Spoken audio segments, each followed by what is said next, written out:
వ్యాపారాలు లేవండి. ఆంధ్రప్రదేశ్లో వ్యాపారాలన్నీ చతికిలు పడ్డాయి. వ్యాపారాలు లేక తీవ్ర ఇబ్బందులు పడుతున్నారంట వ్యాపారస్తులు. కాబట్టి నేను చెప్పడం కాదు, ఒక వ్యాపారస్తుడు తన నోట నుండి వ్యాపారాలు లేక ఎంత ఇబ్బంది పడుతున్నాడో తన ఆవేదనని ఒక వీడియోలో ఆయన చెప్పడం జరిగింది. ఆయన వాయిస్ మీకు వినిపిస్తాను. నేను పూర్తిగా తగ్గిపోయినాయి ఈ కూటమి ప్రభుత్వం వచ్చిన తర్వాత. మా వ్యాపారాలు పూర్తిగా తగ్గిపోయినాయి ఈ కూటమి ప్రభుత్వం వచ్చిన తర్వాత. ఇదే సంక్రాంతి రోజుల్లో రోజుకు 2 లక్షల రూపాయలు అమ్మే వ్యాపారస్తులు ఈ రోజున 50,000 అమ్మలేని పరిస్థితి ఏర్పడింది.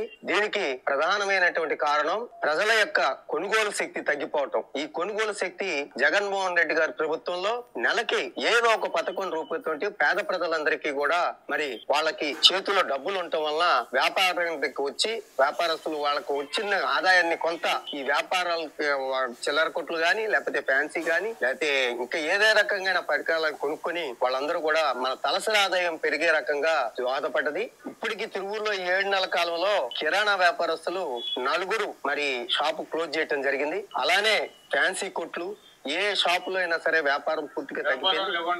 100కి 100 పాళ్ళు. ప్రజల దగ్గర డబ్బు లేదు.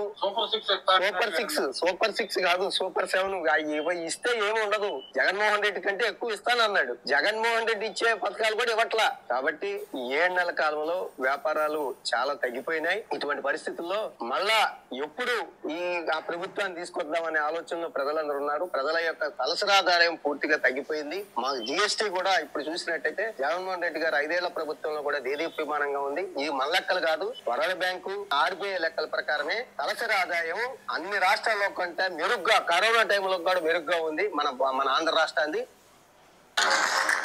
మా వ్యాపారాలు చూశారు కదండి. ఈయనే అది చెప్పటం ఏంటంటే రోజుకి సంక్రాంతి టైంలో ఆ 2 రోజుల్లో రోజుకి 2 లక్షల రూపాయలు చొప్పున వ్యాపారాలు జరిగేవట. ఇప్పుడు గత ప్రభుత్వంలో జగన్మోహన్ రెడ్డి గారి హయాంలో. కాబట్టి అలాంటిది ఈ సంక్రాంతికి 50,000 జరిగితే చాలా గొప్ప. కాబట్టి ఈ వ్యాపారాలు లేవు, చాలా షాపులు మూతపడిపోతున్నాయి. వ్యాపారాలు లేకపోవడానికి ఒక కారణం చెప్పాడు ఆయన. వ్యాపారాలు గత ప్రభుత్వంలో అంటే జగన్మోహన్ రెడ్డి గారి హయాంలో ఎందుకు వ్యాపారాలు అంత బాగా జరిగాయి, ఇప్పుడు ఎందుకు జరగట్లేదంటే ఏదో పథకం చొప్పున జగన్మోహన్ రెడ్డి గారు ఏదో పథకం చొప్పున ఖచ్చితంగా పేద ప్రజల జోబిల్లో అయితే కనుక డబ్బులు పడేటట్టు చేసేవాడు ఆయన. ఏదో పథకం చొప్పున పేద ప్రజలకి డబ్బులు అందుతూనే ఉండి ఏంటి ఏదో పథకం చొప్పున. కాబట్టి ఇప్పుడు మాత్రం ఏ పథకం లేదు, డబ్బులు లేవు. అందువల్ల వ్యాపారాలు మొత్తం చతికిల పడ్డాయి.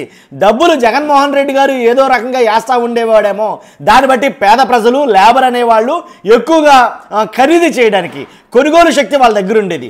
కాబట్టి తద్వారా వాళ్ళు ఎక్కువగా ఖర్చు పెట్టేవారు. ఖర్చు పెట్టడం వల్ల వ్యాపారాలు కూడా బాగా ఉండేవి.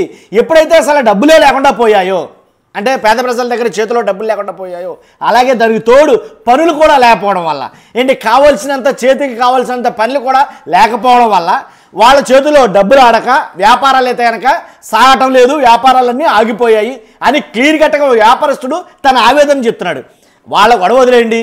చూస్తున్నాం మీరు వాస్తవంగా గుండెల మీద చేసుకుని నీతి నిజాయితీతోటి పార్టీలకు అతీతంగా ఒక మాట అయితే చెప్పండి. సంక్రాంతి ఇంతకు ముందు కన్నా ఇప్పటికన్నా ఎలా ఉంది, అలాగే ఇంతకు ముందు జరిగిన వ్యాపారాలు ఇప్పుడు ఎలా జరుగుతున్నాయి? వ్యాపారాలు ఉన్నాయా లేవా? వ్యాపారాలు ఉంటే ఉన్నాయని చెప్పండి, లేకపోతే లేవని చెప్పండి. నిరభ్యంతరంగా చెప్పండి. ఏదో పార్టీకి లేదా ఏదో మెప్పు కోసమో డప్పు కోసమో చెప్పొద్దు. కాబట్టి నా అభిప్రాయం చెప్తాను. వ్యాపారాలు అయితే కనుక పూర్తిగా తగ్గిపోయాయి, దాంట్లో ఎలాంటి డౌట్ లేదు. కాబట్టి వ్యాపారస్తుల దగ్గర ఎందుకు వ్యాపారాలు తగ్గినాయి, వ్యాపారస్తులు ఎందుకు ఆవేదన పడతారంటే ఎవరైతే కొనుగోలు చేస్తారో వాళ్ళ దగ్గర డబ్బులు లేవు. లేబర్ దగ్గర డబ్బులు లేకపోయేసరికి పేద ప్రజల దగ్గర డబ్బులు లేకపోతే ఏ వ్యాపారమైనా చతికిల పడాల్సిందే. పేద ప్రజల చేతుల్లో డబ్బులు ఆడినంతసేపు మొత్తం ఆ వ్యాపారాలని పుష్కలంగా ఉంటాయి, దాంట్లో ఎలాంటి డౌట్లు కొనేవాడే వాడు కాబట్టి. అర్థమైందండి? కాబట్టి ఏ పథకాలు అయితేనేంటి, అమ్మఒడని లేకపోతే ఇతరత్రా పథకాలని ఏంటి ఆడవాళ్ళకి 18,000 అని ఇలాగ 1 కాదు 2 కాదు ఏదో రూపేణా డబ్బులు అందుతానే ఉండేవి. తద్వారా వ్యాపారాలు మాత్రం బాగా జరిగాయి. ఇది యథార్థం, దీంట్లో ఎలాంటి డౌట్ లేదు. కూటమి ప్రభుత్వం వచ్చిన తర్వాత 7 నెలల్లో 1 రూపాయి కూడా ఎవరి చేతిలోనూ పడలేదు, ఒక పెన్షన్ డబ్బులు తప్ప. ఇది యథార్థం. కాబట్టి దానివల్లనే వ్యాపారాలని సన్నగిల్లాయి. అవునంటారా కాదంటారా? దీంట్లో వాస్తవం ఉందా లేదంటారా? కాబట్టి మీ అభిప్రాయం ఏంటి? వ్యాపారాలు ఉన్నాయా, ప్రజల చేతుల్లో డబ్బులు ఉన్నాయా, పనులు ఉన్నాయా? మొన్నటిదాకా ఇసుకతోటి ఏదైతే ఇబ్బంది పడ్డారో, ఏదైతే నిర్మాణ రంగం మొత్తం కుదేలైపోయిందన్నమాట వాస్తవమా కాదా? నిర్మాణ రంగం ఆగితే దాంతో ఉన్న ఇంటర్ కలెక్షన్ ఉన్న ప్రతి వ్యాపారం ఆగుతుంది ఖచ్చితంగా. ఆ రకంగానే మ్యాక్సిమం వ్యాపారాలన్నీ సన్నగిల్లాయి. అందువల్లే వ్యాపారస్తులకు వ్యాపారాలు లేవు, పేద ప్రజల చేతుల్లో డబ్బులు లేవు. ఇదే ఈ సంక్రాంతికి చాలా దెబ్బ కొట్టిందన్నమాట వాస్తవం. మీ అభిప్రాయం అంటే కామెంట్ రూపంలో తెలియజేయండి. మర్చిపోవద్దు, ఎలా అంటే పక్కాగా మన ఛానల్ సబ్స్క్రైబ్ చేయండి. పార్టీలకు అతీతంగా మన వీడియోలు ఉంటాయి. ఫస్ట్ లైక్ చేయండి. వ్యాపారాలు ఉన్నాయా లేవా అనే అభిప్రాయం తెలిపే ముందు మీరు లైక్ చేయండి. ఎక్కువ మందికి ఇన్ఫర్మేషన్ షేర్ అవ్వాలి, ఎందుకంటే అది మీ బాధ్యత.